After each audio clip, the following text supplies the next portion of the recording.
Romain Rolland तरुण विवेकानंद के साथ ठाकुर के एक शरारतपूर्ण वार्तालाप का सार देते हैं। सर्प की कहानी। श्री रामकृष्ण साहस से बोले, नरेंद्र, तू क्या सोचता है? संसारी व्यक्ति प्राय ईश्वर भक्त पुरुषों के बारे में अनेक कटु बातें कहते हैं, किंतु देख, जब हाथी चलता है तो उसके पीछे कुत्तों का झुंड और अन्य कितने जीव जंतु चीत्कार करते हुए भागते हैं, परंतु वह एक बार भी पीछे फिर कर नहीं देखता और सीधा अपने रास्ते पर आगे बढ़ता जाता है। बस, यदि तेरी पीठ के पीछे मनुष्य तेरी निंदा करें तो तू क्या करेगा?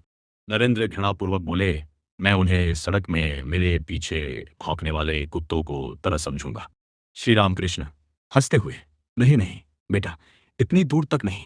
याद रखो, जड़ व चेतन सभी भूतों में ईश्वर का वास है, इसलिए प्रत्येक वस्तु सम्मान के योग्य है। तथापि मनुष्यों से संबंध स्थापित करते समय हमें यह देखना चाहिए कि हम साधु पुरुषों की ही संगति करें, दुष्टों की नहीं। यह ठीक है कि ईश्वर शेर के अंदर भी विद्यमान है, परंतु इसका यह अर्थ नहीं कि हम शेर को अपने आलिंगन पाश में बांधकर हृदय से लगा लें। शिष्य हंसने लगे।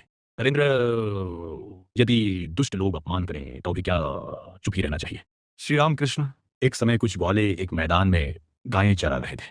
उस मैदान में एक भयानक जहरीला सांप रहता था। एक दिन एक महात्मा उस रास्ते से गुजर रहे थे। लड़के दौड़कर उनके पास आए और चिल्लाकर कहने लगे, महात्मा जी, इधर से मत जाइए, उधर सांप रहता है। महात्मा ने कहा, बच्चों, मैं तुम्हारे सांप से नहीं डरता, मैं वो मंत्र जानता हूं जिससे मुझे किसी तरह की तकलीफ नहीं हो सकती। ये कहकर वो अपने रास्ते पर आगे बढ़ चले।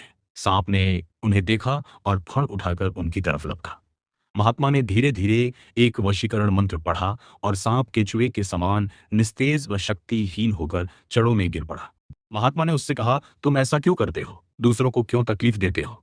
मैं तुम्हें एक पवित्र मंत्र भगवान का नाम देता हूँ, इसका जाप करो। इससे तुम्हारी भगवान में भक्ति होगी और अंत में तुम उसके दर्शन कर सकोगे और दूसरों को तकलीफ पहुंचाने की इच्छा तुम्हारे अंदर से दूर भाग जाएगी। ये कहकर उन्होंने सांप के कान में पवित्र मंत्र का उच्चारण किया। सांप ने प्रणाम करके पूछा, हे गुरु, मैं आत्मरक्षा के लिए किस प्रकार साधना करूं?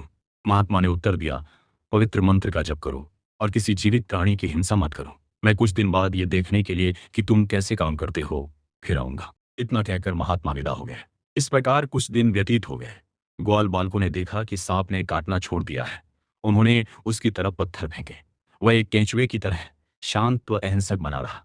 एक शैतान ग्वाले ने उसे पूंछ से पकड़कर अपने सिर के चारों तरफ घुमाया और एक पत्थर पर कई बार पटक पटक कर मारा। सांप के मुंह से खून निकलने लगा और उसे मरा समझकर ग्वाले ने उसे एक तरफ फेंक दिया।